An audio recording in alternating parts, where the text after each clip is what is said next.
Hey guys, this is just a quick another video about trying to find the perfect machine that could do uh, two jobs and be a single device.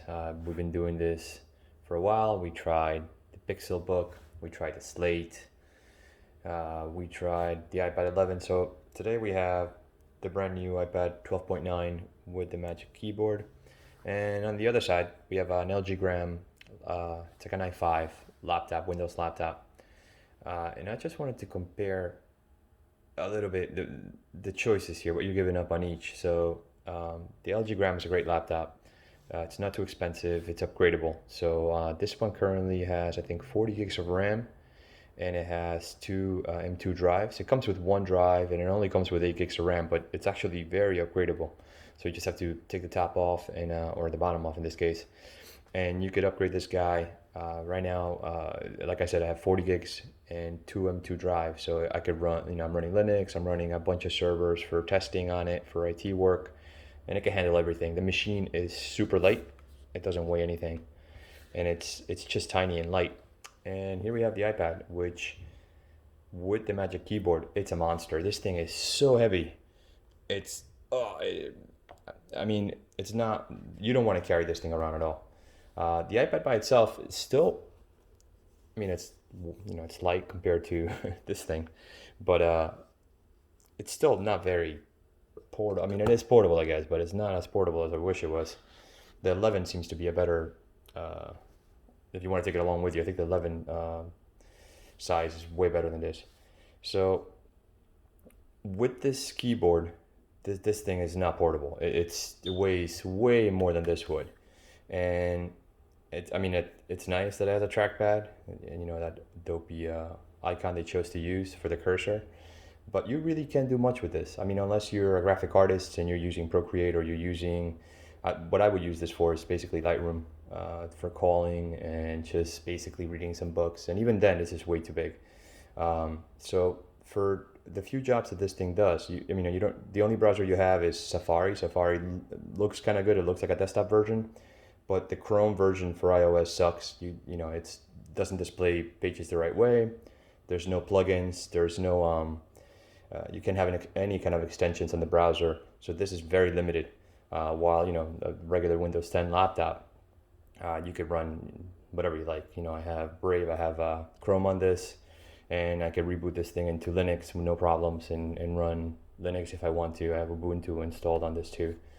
So price wise, you could get this is an LG Gram 14, but it doesn't have to be this model. You could even get a MacBook for way cheaper than this package, and you could do a lot more stuff. I get it. This is cute and pretty, and it has a pencil. It's awesome for drawing and doing graphic, designing with the stylus is great.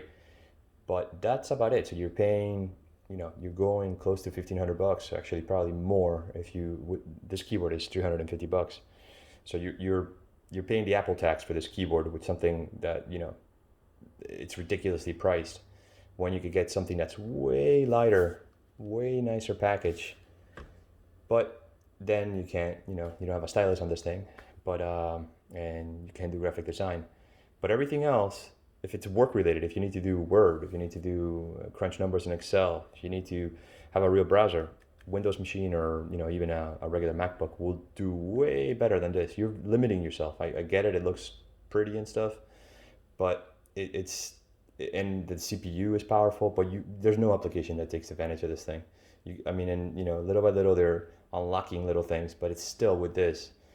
You, if you need to sit down and do actual office work, or do bring up AutoCAD or something, you'll need a real machine. This cannot handle that. This is like a toy. I bought this keyboard. I don't unless you really have a lot of money and you really don't care about spending it. I don't recommend getting this thing. If you're going to be typing that much, get a MacBook. They're like way less than this. I still have my keyboard from my old the Pro 11. This is I think it's $20 on Amazon. It's a Bluetooth keyboard. You could take it with you if you need to type. This works. So there's no device that could handle both things for me. I still have to have basically a Windows laptop or a full size laptop. Doesn't have to be Windows to do real office work and engineering stuff, I need a full laptop. And for the creative stuff and editing images and calling shots, photography stuff, I still need an iPad. So I can't find a device that could do both, and I could be productive with just one device. I just can't do it. When I sit down, I try to do office work with this, I end up just getting frustrated and going back to the Windows machine, because if I need to run full Excel or if I need to have a real browser with some plugins, I have to go back to this. You're compromising with this guy. And if you want to do, this machine just is not touchscreen. There is a model that is touchscreen, but even that, it'll be for calling. It's a little bit clunky. This does not bend backwards, so it's still, just the package itself. It's not a tablet, and so you can't really. I mean, it's light enough that you could have it in your lap and you could do something, but this is for calling images and stuff. This is way better. So there you go. This is the current status. I'm back to an iPad 12 with this keyboard, which pretty sure this is going to get returned, because it's just the price on this thing is insane. 330, I think it is. And it doesn't really bring that much to the table. If you have a laptop or you have a desktop, there's really no reason to have this thing. It's an insane price. And for work, I got a nice Windows machine. By the way, if you're looking for a portable machine, check out the LG Gram. This is the second one I get, and they're really strong. They're user upgradable, which is insane. You can't find anything right now that that you could. Not only did I double the RAM, I think I went 4 times the size of the original RAM for like $230. 40 gigs of RAM with this thing. It's insane. It's a really great laptop. So, all right, that's just wanted to give you a tiny little tour of these two guys. All right, if you guys find a device that could do both, feel free to leave it in the comments. I haven't yet. All right, peace.